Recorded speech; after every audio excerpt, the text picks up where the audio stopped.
اعوذ باللہ من الشیطان الرجیم، بسم اللہ الرحمن الرحیم۔ سورہ الفرقان کا بیان ہو رہا ہے، تو اس کی تمہید اور خلاصہ بیان کیا جا چکا ہے، اور جس میں نے بتایا کہ اس کی 77 آیات ہیں اور 6 رکوع ہیں۔ یہ مکی سورہ ہے، اور سورہ کا نام الفرقان پہلی ہی آیت سے لیا گیا ہے،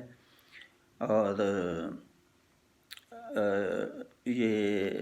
جو ہے خاص طور پہ اس میں مرکزی مضمون جو ہے وہ توحید، رسالت اور قرآن کی عظمت ہے۔ اور اللہ تعالیٰ نے بتایا کہ یہ فرقان اور قرآن مجید جو ہے یہ اللہ کا ہی اتارا ہوا ہے، اور جیسے بہت زیادہ اعتراضات کرتے تھے کفار مکہ اور کفار عرب قرآن پہ کہ جی یہ تو کسی سے لکھوا لیا، کوئی جن سے یا کسی طرح سے، اور نبی پاک صلی اللہ علیہ وسلم نعوذ باللہ ان پر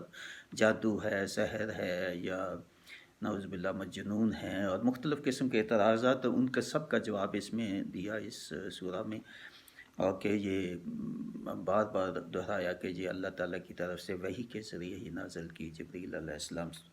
لے کے آئے اور نبی پاک صلی اللہ علیہ وسلم کے دل پر اس کو اتارا، اور اس کے احکام جو ہیں وہ بتائے کہ اس کی جو ہے وہ ایمان اپنا مضبوط کرو آخرت پہ، اور جزا و سزا لازمی ہوگا اور لازمی اٹھائے جائیں گے، سب اللہ تعالیٰ کے حضور پیش کیے جائیں گے۔ اعمال اور اچھے اعمال والے جو ہوں گے اور ایمان والے، ان کے لیے انعام ہوگا، جنتیں ہوں گی، اور برے اعمال والے ان کے لیے دوزخ ہوگی جہاں وہ ہمیشہ رہے گے۔ اور بڑے ہی اہم جو ہے نا وہ بتائے ہیں کہ اچھے دوست جو ہیں وہ ان کے ساتھ رکھو دنیا میں، اور جو جہنمی ہوں گے کئی وہ ہائے چلائیں گے کہ کاش ہم نے اچھے لوگوں کو دوست بنایا ہوتا جو ہمیں سیدھے راستے پہ رکھتے، کاش میں نے فلاں فلاں دوست کو دوست نہ رکھا ہوتا کیونکہ اس نے مجھے گمراہ کیا، وہ مجھے بدیوں کی ترغیب دیتا تھا، کاش میں نے نبیوں اور رسولوں کے احکام کو یہ چلا چلا کے کہیں گے ہماری خرابی، ہماری بربادی، جو جہنمی ہوں گے کہ ہم نے کاش رسولوں کے احکامات جو ہے ان پہ عمل کیا جاتا۔ تو اس لیے بہت بہت اہم ہے یہ سورہ، کیوں یہ نبی پاک صلی اللہ علیہ وسلم کو جو اللہ تعالیٰ نے مخاطب کیا، اس میں سب اور کفار اور ہمیں، ہمارے لیے یہ سب بہت بہت اہم ہے آیات اس کی۔ تو اب جو ہے پہلا جو اس کا ہے رکوع اور 1 سے 9 آیات جو ہیں یہ میں پہلے تلاوت کروں گا اور پھر ترجمہ و تفسیر۔ تبارک الذی نزل الفرقان علی عبدہ لیکون للعالمین نذیرا الذی لہ ملک السماوات والارض ولم یتخذ ولدا ولم یکن لہ شریک فی الملک وخلق کل شیء فقدرہ تقدیرا واتخذوا من دونه آلهة لا يخلقون شيئا وهم يخلقون ولا يملكون لأنفسهم ضرا ولا نفعا ولا يملكون موتا ولا حياة ولا نشورا وقال الذين كفروا إن هذا إلا إفك تراه وآنه عليه قوم آخرون وقد جاءوا ظلما وزورا وقالوا أساطير الأولين اكتتبها فهي تملى عليه بكرة وأصيلا قل أنزله الذي يعلم السر في السماوات والأرض إنه كان غفورا رحيما وقالوا ما لهذا الرسول يأكل الطعام ويمشي في الأسواق لولا أنزل إليه ملك فيكون معه نذيرا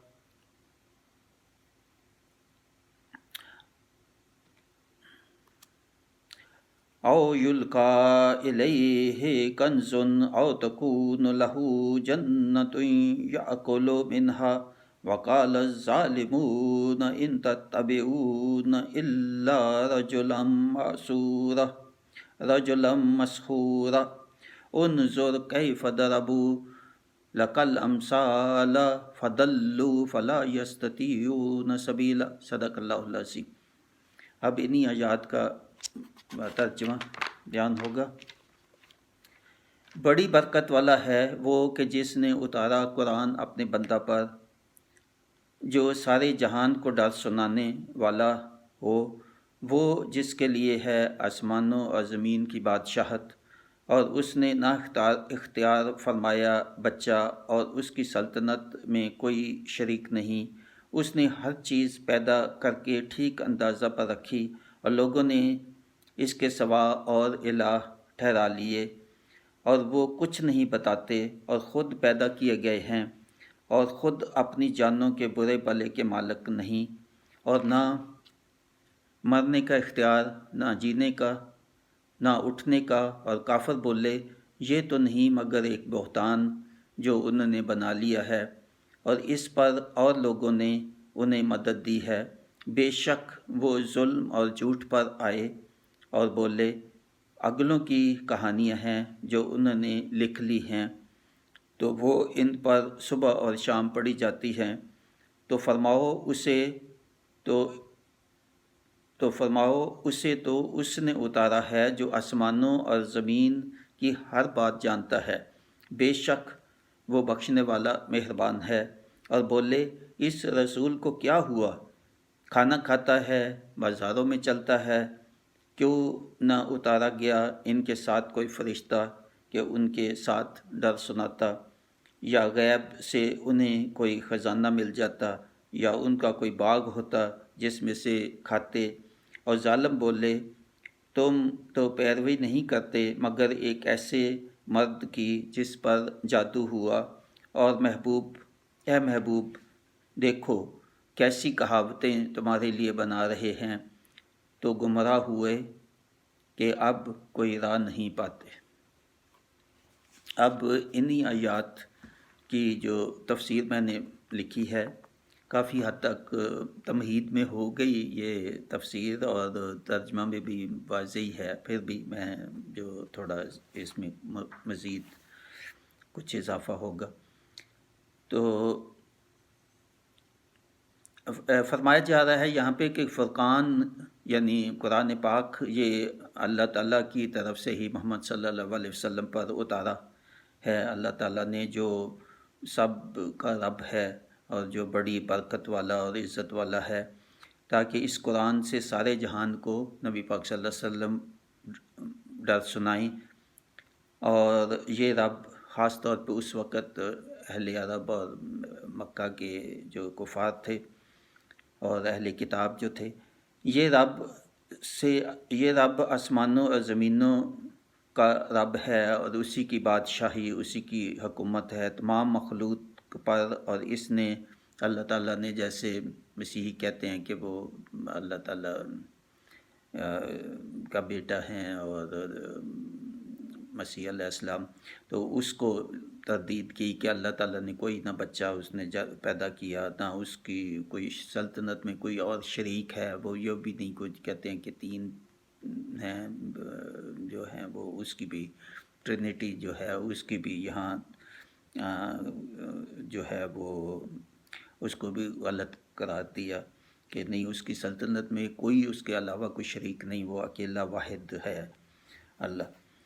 اور اس نے ہر چیز ٹھیک اندازے سے بنائی، یہ بہت اہم ہے کہ ہر ایک چیز کائنات کی ایک ایک اندازے کے مطابق، حکمت کے مطابق ہے، جیسے بنائی ویسے ہی چلتی آ رہی ہے، ہر ایک چیز کائنات کی جو ہے وہ اسی اندازے اور حساب سے ہے۔ یہ کفار جنہوں نے اللہ کے سوا اور الہ بنا رکھے ہیں، ان کی کسی چیز کو بنانے کی قدرت نہیں ہے، وہ تو خود اللہ کی مخلوق ہیں اور اپنی جانوں کے برے بھلے کے بھی مالک نہیں ہیں۔ کافر بولے کہ یہ قرآن تو محمد صلی اللہ علیہ وسلم نے خود ہی لکھوا لیا ہے کسی سے، یا کسی سے جو ہے وہ اگلوں کی کہانیاں سن کے تو ان کو لکھ لیا ہے، جو اب ہم پہ جو ہے صبح شام یہ ہم کو پڑھ کے سناتے ہیں نعوذ باللہ ان کی اپنی کہانیاں یہ وہ بہتان لگاتے تھے نبی پاک صلی اللہ علیہ وسلم پر، اور کہتے تھے اے نبی آپ ان کفار کی باتوں کو جو ہے وہ نہ دل پہ لگائیں، اور صبر سے جو ہے وہ آپ اپنا پیغام سناتے جائیں، اور یہ اس میں کوئی شک نہیں کہ یہ قرآن تو میں نے ہی آپ کے دل پہ اتارا، اور میں جو تمام آسمانوں اور زمینوں کا جو مالک بھی ہوں اور اس کا علم رکھتا ہوں، بے شک وہی اللہ بخشنے والا ہے۔ کفار بولے کہ یہ نبی کیسا ہے نعوذ باللہ جو ہماری طرح کھاتا پیتا چلتا پھرتا بازاروں میں ہے، کیوں نہ ان کے ساتھ کوئی فرشتہ اتارا جاتا جو تشریح کرتا اور تصدیق کرتا ان کی باتوں کی، یا غیب سے کوئی خزانہ بھی جو اتارا جاتا ان کے لیے، اور کوئی ان کو باغات ملتے، یا رسول کوئی ایسی باتیں کرتے کہ جس سے مختلف لگتے باقی ہم سے، یعنی بہت زیادہ کوئی دولت ان کو ملتی، یا سردار ان کو جو ہے نا وہ مان لیتے، جن کے ساتھ تو بہت غریب مسکین ہیں جو غلام ہیں سب شروع میں، تو وہی تھے، تو وہ بھی تانا دیتے تھے کہ یہ تو اگر سچے نبی ہوتے تو سارے سردار ان کے ساتھ ہوتے، یا پھر یہ بھی کہتے تھے کہ نبی تو سرداروں میں سے ہونا چاہیے تھا کسی کو، تو یہ کیسے جو ہے نا مختلف یہ بہتان اللہ تعالیٰ کہتا ہے یہ لگاتے ہیں، تو پھر فرمایا کہ ان کے بہتان جو ہیں ان پہ دھیان نہ دو، اے نبی صلی اللہ علیہ وسلم دل پہ نہ لگاؤ اور غم نہ کھاؤ، بس آپ ان کو راہ ہدایت بتاتے جاؤ۔ تو یہاں پہ تفسیر ختم ہوئی ان آیات کی۔